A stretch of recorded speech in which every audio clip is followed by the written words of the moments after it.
వసంతవల్లరి వీణులతో వీక్షించండి. వసంతవల్లరికి స్వాగతం. ఈనాటి వసంతవల్లరిలో సుప్రసిద్ధ కథా రచయిత్రి, సాహిత్య అకాడమీ అవార్డు గ్రహీత స్వర్గీయ అబ్బూరి ఛాయాదేవి గారు రచించిన కథ వుడ్ రోజ్ వింటారు.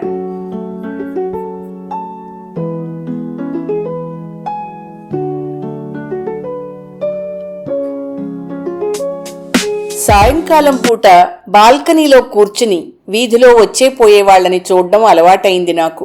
పనేముంది నాకు, అంతా కోడలే చూసుకుంటుంది. ఏదన్నా చేద్దామని వంటింట్లోకి వెళ్లబోతే మీరేం చేస్తారు, వెళ్ళి రెస్ట్ తీసుకోండి అంటుంది. విశ్రాంతి కావాలనుకున్నప్పుడు ఒక్క క్షణం తీరిక లేకుండా చాకిరీతో సతమతం అయ్యేదాన్ని. ఇప్పుడిక విశ్రాంతి విశ్రాంతి విశ్రాంతి అంటేనే విసుగు పుడుతోంది. వృద్ధాప్యం ఇంత విసుగనిపిస్తుందనుకోలేదు.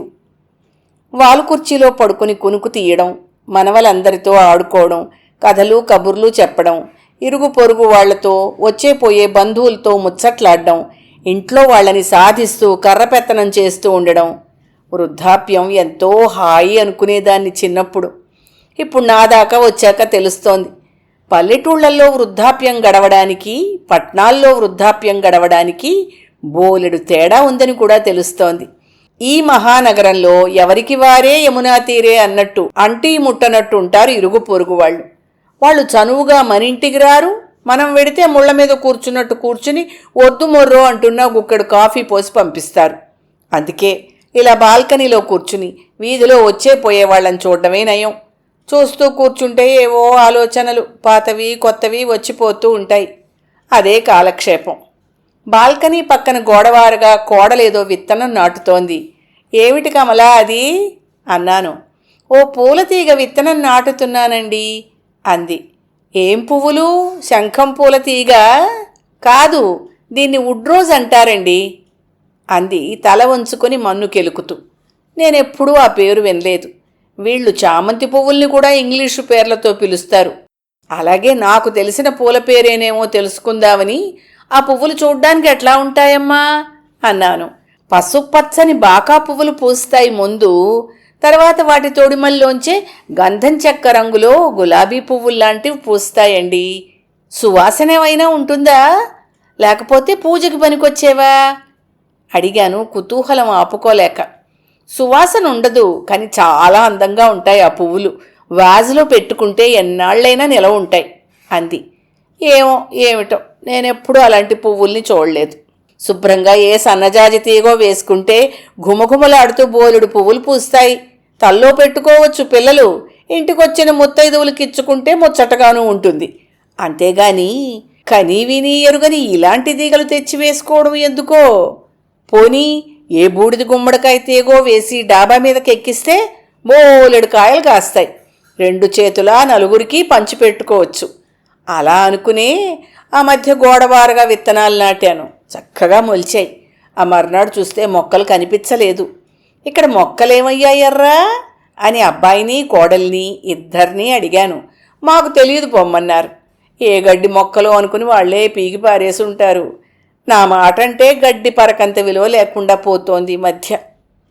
4 వంగ మొక్కలు బెండ మొక్కలు పెంచండర్రా అంటే ఆ జాగాలో ముదనష్టపు బ్రహ్మజవుడు మొక్కలు క్రోటన్ మొక్కలు వేశారు.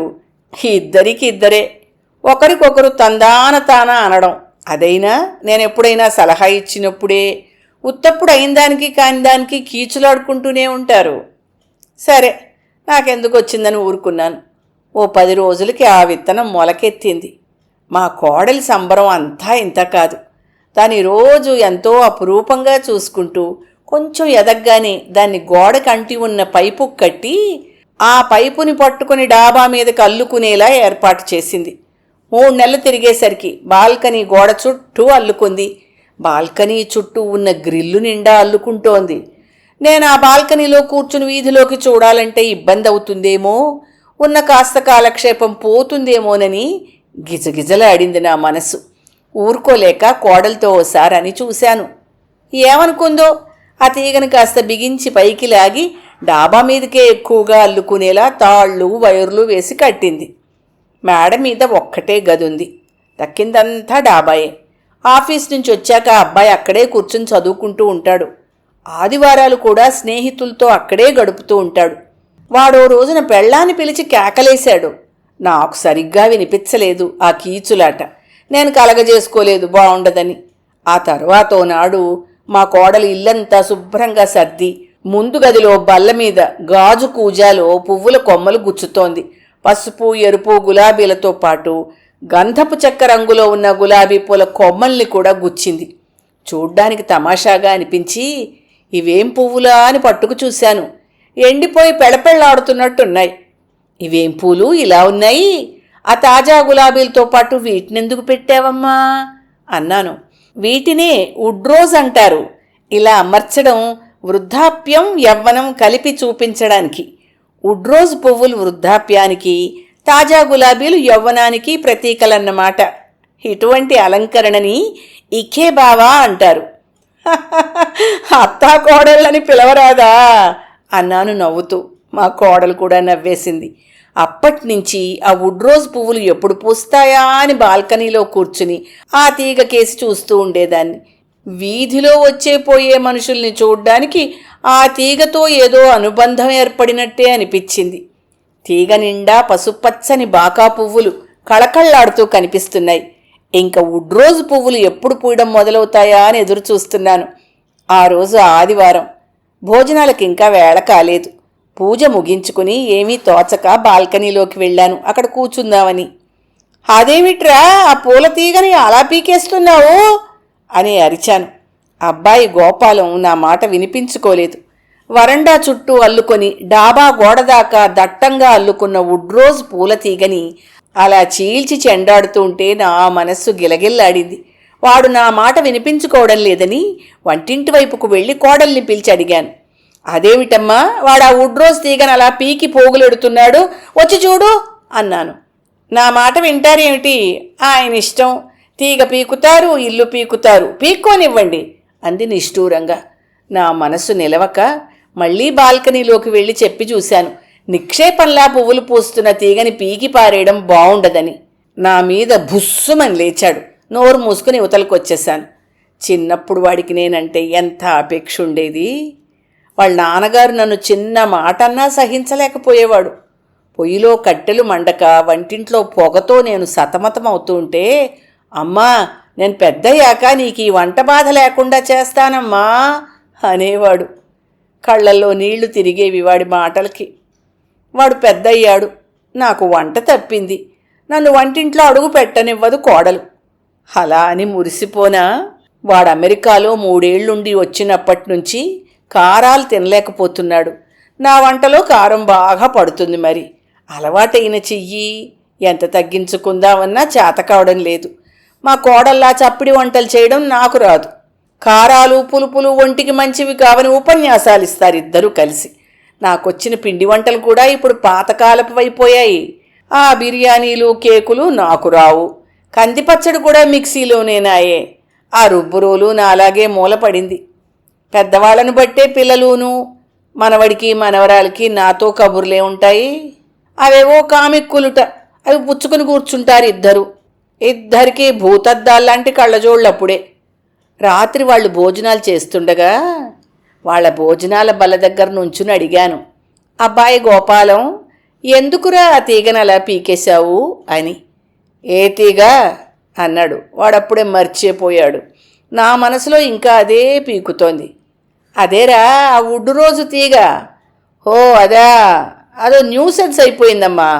వరండా గ్రిల్ అంతా చుట్టుకుని హాల్లోకి వెలుతురు రాకుండా చేస్తోంది. మేడ మీద గది కిటికీ అంతా అల్లుకుపోయింది. డాబా అంతా అల్లుకుపోయేట్టుగా ఉంది. ఇక ఇల్లంతా కూడా ఆక్రమించేలా ఉందని పీక అవతల వారేశాను అన్నాడు నిర్లక్ష్యంగా. తీగ నిండా బోలుడు పువ్వులున్నాయిరా పచ్చగా అన్నాను ప్రాణం ఉసూరుమనిపించి. పువ్వుల మాట ఎలా ఉన్నా తీగ కదిపితే చాలు పుట్టెడు దోమలు అన్నాడు. ఆ దోమలన్నీ ఒక్కసారి కుట్టేసినట్టు మొహం పెట్టి. నాకింకేం మాట్లాడాలో తోచలేదు. పోయి నా మంచం మీద పడుకున్నాను. నిద్ర రాదు. ఒకటే ఆలోచనలు. ఆ వుడ్రోజు తీగే నా మనస్సు నిండాను. ఎందుకో దాన్ని తలుచుకుంటే పుట్టెడు జాలేస్తోంది. రేపు నా పరిస్థితి అంతే అవుతుందా అనిపించింది. ఆ ఊహకే నా ఒళ్ళు జలధరించింది. మనిషికి మనిషికి మధ్య మమత ఆ తీగంత దట్టంగా పెరగకూడదేమో. అలా పెరిగితే పిల్లలైతే పెకిలించి పారేయగలరు. తల్లికి అల్లుకుపోవడమే తెలుసు.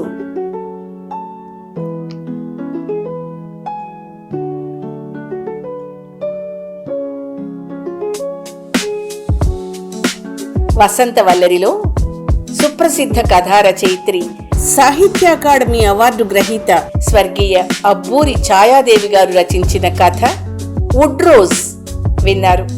ఈ కథ 1989 ఆంధ్రజ్యోతి సచిత్ర వారపత్రిక దీపావళి ప్రత్యేక సంచికలో ప్రచురితమైంది. వసంతవల్లరిలో ఇవాల్టి కార్యక్రమం మీకు నచ్చిందని ఆశిస్తున్నాను. అందుకే లైక్ చేసి మీ మిత్రులకు బంధువులకు లింక్ను షేర్ చేసి మీ అమూల్యమైన అభిప్రాయాన్ని నాకు కామెంట్ బాక్స్లో తెలియచేయమని, వసంతవల్లరికి సబ్స్క్రైబ్ చేయమని విన్నవించుకుంటూ మీ వసంతలక్ష్మి అయ్యగారికి సెలవు. మరి థ్యాంక్ యూ.